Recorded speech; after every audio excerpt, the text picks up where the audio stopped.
Bonjour les amis. Aujourd'hui, le journal magique du professeur Z.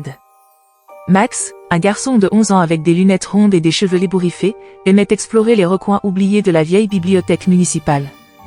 Un après-midi, alors qu'il fouillait dans une section poussiéreuse et sombre, il découvrit un vieux journal à la couverture en cuir gravé de symboles étranges. « Waouh, ça a l'air vraiment ancien !» s'exclama Max en soufflant sur la poussière qui recouvrait le journal. Il ouvrit délicatement le journal, ses pages étant fragiles et jaunies par le temps. À sa grande surprise, il vit que les pages étaient remplies de dessins détaillés et de notes écrites dans une langue qu'il ne comprenait pas. Mais ce qui attira le plus son attention, c'était une petite clé en argent glissée entre les pages. « Je me demande ce que cette clé peut ouvrir ?» murmura Max, son imagination déjà en éveil.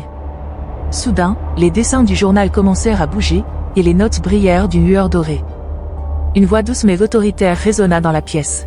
« Bienvenue, jeune aventurier. Je suis le professeur Z, et ce journal est la porte vers des mondes inconnus. » Max sursauta et regarda autour de lui, cherchant la source de la voix. « Qui parle ?»« Je suis le journal, » répondit la voix avec un soupçon d'amusement. Ou plutôt, l'esprit du professeur Z qui y est emprisonné. Max, intrigué mais aussi un peu effrayé, demanda « Pourquoi êtes-vous emprisonné dans ce journal ? Un magicien jaloux de mes découvertes m'a piégé ici. Mais avec ton aide, nous pouvons explorer les mondes que j'ai découverts et peut-être trouver un moyen de me libérer. » Max, l'excitation montant, dit « D'accord, comment on commence ? » Insère la clé en argent dans la serrure de la couverture, expliqua le professeur Z. Max obéit, et à l'instant où la clé tourna, un tourbillon de lumière l'entoura, l'aspirant dans une autre dimension. Il se retrouva dans une vaste forêt où les arbres étaient si hauts qu'ils semblaient toucher le ciel, et des créatures étranges et merveilleuses peuplaient les environs. « Waouh, c'est incroyable !» s'exclama Max, émerveillé. « Nous sommes dans la forêt enchantée de Zantora », expliqua le professeur Z. « Ici, la magie est partout, mais faites attention, tout n'est pas aussi paisible qu'il y paraît. » Soudain, une ombre passa rapidement devant Max, suivie d'un rire sinistre. « Qui est là ?» cria Max, son cœur battant la chamade. Une petite créature, ressemblant à un lutin, apparut devant lui. « Je suis Zippy, le gardien de la forêt. »« Que fais-tu ici, jeune humain ?»« Je cherche un moyen de libérer le professeur Z, » répondit Max. Zippy hocha la tête. « Alors, tu devras affronter l'esprit de la forêt. Si tu réussis, il te donnera la clé pour libérer le professeur. » Max, déterminé, suivit Zippy jusqu'à une clairière où un grand arbre ancien se dressait. L'esprit de la forêt, un être éthéré et majestueux, apparut devant lui. « Bonjour, jeune aventurier.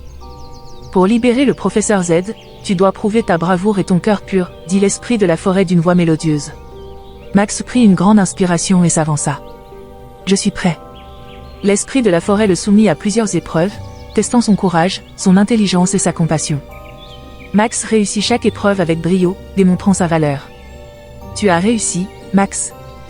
Voici la clé pour libérer le professeur Z, » dit l'esprit de la forêt en lui tendant une clé en or.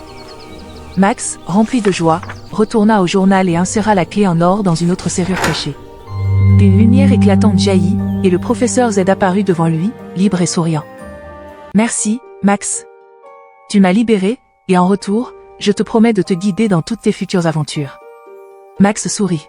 « J'ai hâte de découvrir d'autres mondes avec vous, professeur. » Cette nuit-là, en se couchant, Max se demanda « Quels autres secrets et merveilles m'attendent dans ce journal magique ?»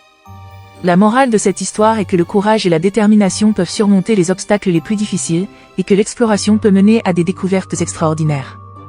Les amis, si vous trouviez un journal magique, quel genre de monde aimeriez-vous explorer et pourquoi ?